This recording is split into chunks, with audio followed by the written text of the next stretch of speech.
Hello, welcome back. Today we're talking about pronunciation, one of my favorite things to talk about because I am fully aware of the importance of speaking correctly. And don't sit there and tell me that it's your accent and you're proud of where you're from and you want to continue to have your accent. I'm not talking about your accent. I'm talking about your pronunciation. Keep your accent. Well, you have to anyway, you're stuck with it. But learning pronunciation is what is going to make people understand you. And let's be honest, when you're speaking a language, you're trying to establish some sort of communication. And if people can't understand what you're saying, there's no communication there. So it's a waste of time to be reluctant, to be avoiding pronunciation because you feel that you're betraying your country and your nationality. You're not at all. It's not about that. It's just not about that. Your pronunciation struggles, I'm not going to say problems because I don't really think they're problems. I think they're struggles. I think they are little things that we have to tackle. So your pronunciation struggles come from your language. That's the starting point. And that's the reason why my problems with pronunciation when I was learning as a Brazilian are probably different to your problems with your pronunciation as a Polish person or a Russian or an Italian or a French student. We are going to have to face our own struggles with sound. And I think this is the first thing I want to say to you guys today, which is regarding awareness. So understanding what your struggles are.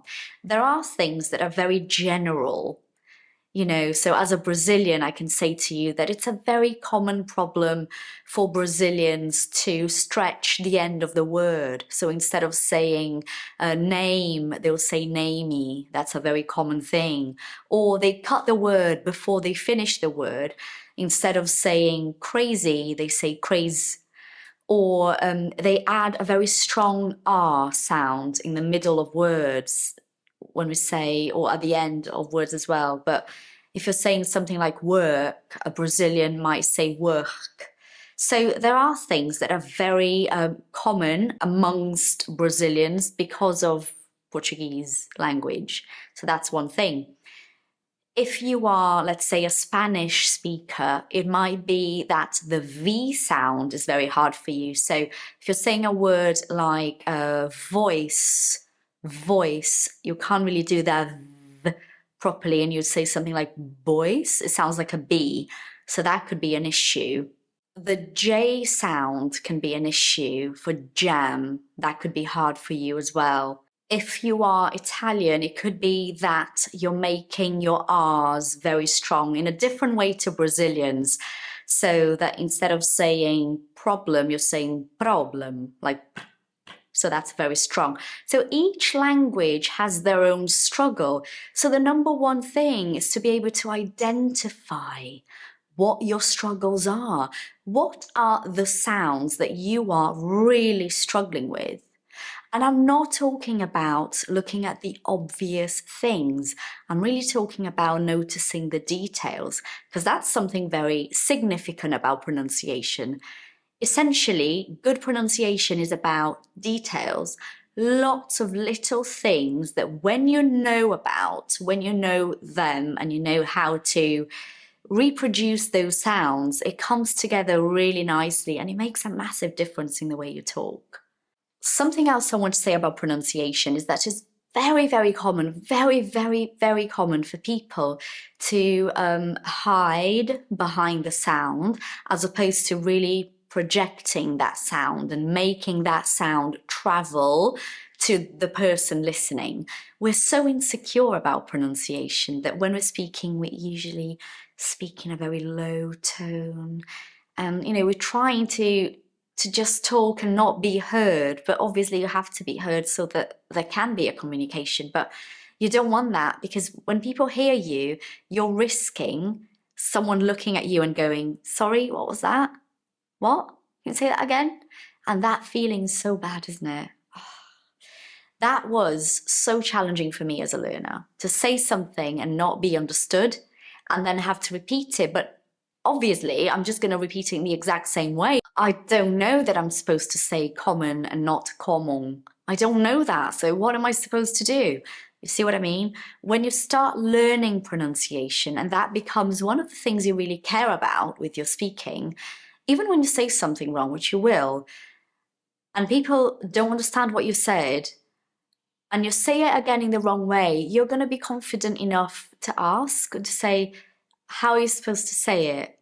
Can you say that word for me, please? And then hear what they say and learn from that. Again, from my own learning, that was one of the most important steps to feel ready to learn from other people, to expose myself enough emotionally and really being vulnerable to ask people to teach me stuff. Every time I did that, even if it was really uncomfortable and sometimes actually very scary, I learned from it. It was never something that went unnoticed. It was always a lesson for me. And I'm sure it can be for you as well. Something else about pronunciation that I want you to think about is that a lot of the time, people ignore the basic things about pronunciation. As an example, that would be the alphabet. So just the simple sounds of all the letters. And they skip everything. So it's like they're jumping the queue. You know, they don't want to be here waiting to develop all the necessary skills. They just want to be able to say world and to be able to say entrepreneur and to be able to say foreign and to be able to say the tricky words that they struggle with, not realizing that for you to be able to say world and for you to be able to say entrepreneur, for you to be able to say foreign and to say all of those words that you struggle with, you need the right kind of training. Because we're talking about your muscles. We're talking about making sounds that you don't use in your language. So, of course, you're not going to be able to say the tricky words until you have the necessary muscles to get there. So that's very important. Don't be in a hurry. Don't be in such a hurry that you cannot do all you have to do to get there. Okay, pronunciation, although it's so important. It is so important. It's one of the most important things about your English. Because think about it. You may know lots of words and expressions and idioms and, you know, you're nailing it, but people have no idea what you're talking about. What is the point of knowing all of that? So pronunciation is key. Without pronunciation, you have nothing. Essentially, you're going to get lost. You're going to hit a wall and it's going to be extremely frustrating for you. So remember that working on pronunciation is the least every learner can do if they want to establish a clear communication with people and they want to eventually feel more confident.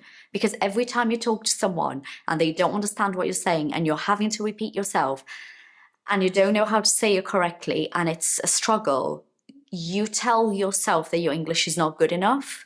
And every time you do that, obviously, your confidence is knocked down. So do this for yourself. Do it for your English because it's going to make a huge difference in how you feel when you're using the language. And it takes time. Pronunciation requires a lot of work, a lot of repetition.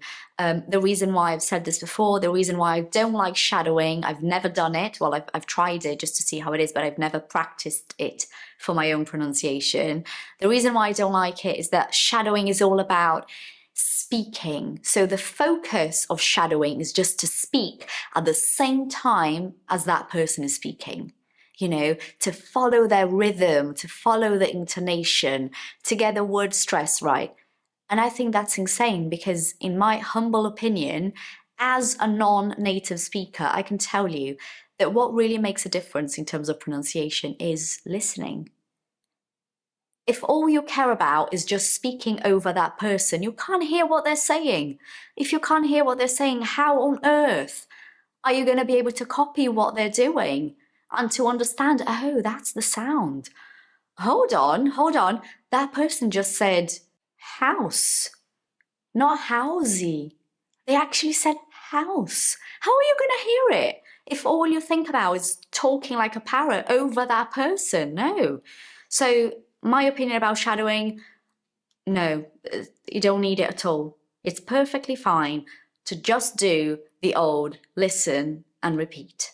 Listen and repeat. And yes, there's no pronunciation without repetition, just like anything else regarding learning a language. You're gonna need repetition. You don't just do something once and that's it, you're done, you've got it, you've learnt it. No, learning essentially is repeating. I really hope after this video you've decided to give pronunciation a go and to fully understand the importance of speaking clearly as a bilingual. Thank you for watching today. See you all next time. Bye.